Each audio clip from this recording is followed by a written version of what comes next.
Sveiki! Tęsėme temą geometrinių kūnų piešimas.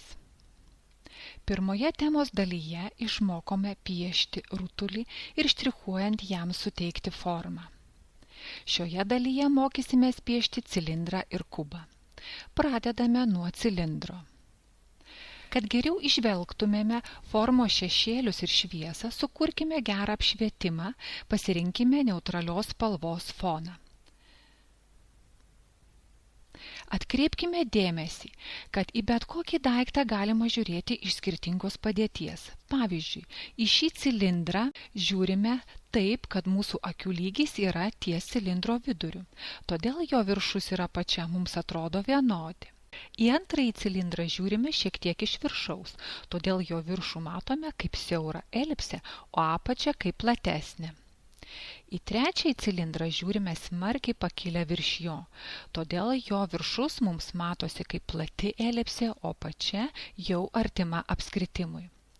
Kadangi atstumas nuo mūsų akių iki cilindro viršaus yra žymiai mažesnis nei iki jo apačios, pagal perspektyvos dėsnius mums atrodo, kad cilindras į apačią siaurėja. Išanalizuokime vieno cilindro nuotrauką. Jei mes matome cilindro viršų, mūsų akys yra virš jo, todėl mes matome dvi elipses – cilindro viršų ir apačią. Jei nubrėžtume horizontalią liniją per plačiausias elipsės vietas, pamatytumėme, kad nuo mūsų nutolusi dalis yra siauresnė nei arčiau esanti.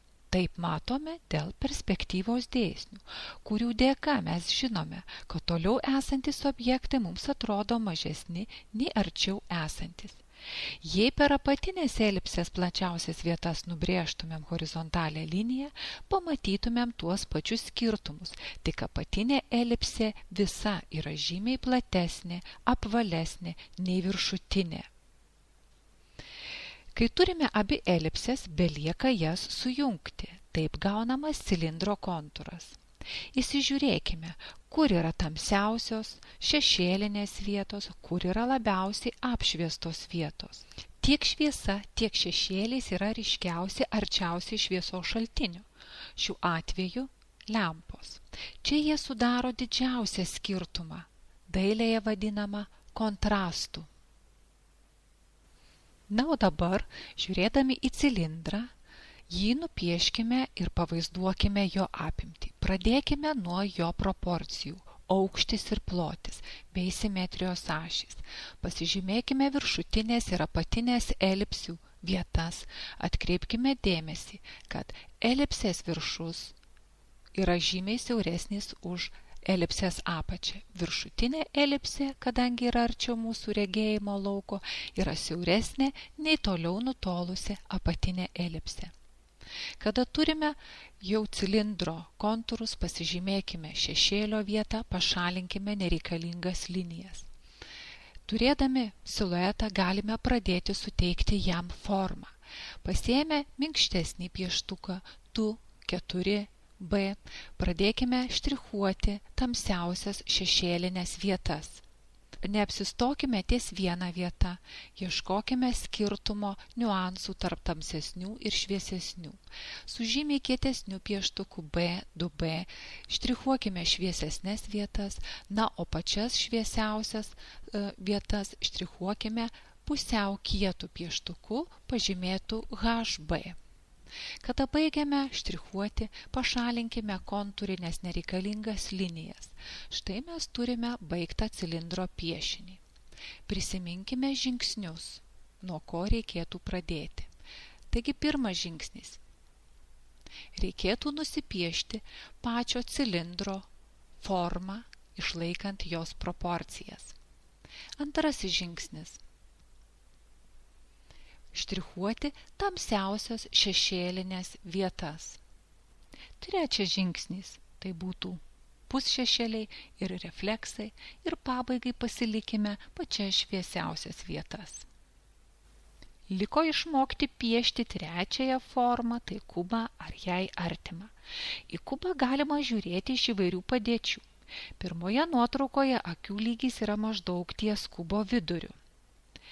Viršutinių briaunų kontūrinės linijos tolstant mums atrodo, kad žemėje leidžiasi, o apatinių priešingai švelniai kyla. Antroje nuotraukoje akių lygis yra virš kubo, todėl mes matome mažą paviršiaus plokštumą, o šoninės briaunos švelniai kyla į viršų. Trečioje nuotraukoje mes žiūrime į kubą beveik iš viršaus, todėl plačiai matome viršutinę plokštumą, o sienų šoninės briaunos smarkiai kyla į viršų. Taip pat kubą mes galime matyti pasuktą įvairių kampų. Artimiausia briauna yra pačiame priekyje, kairėje ir dešiniau.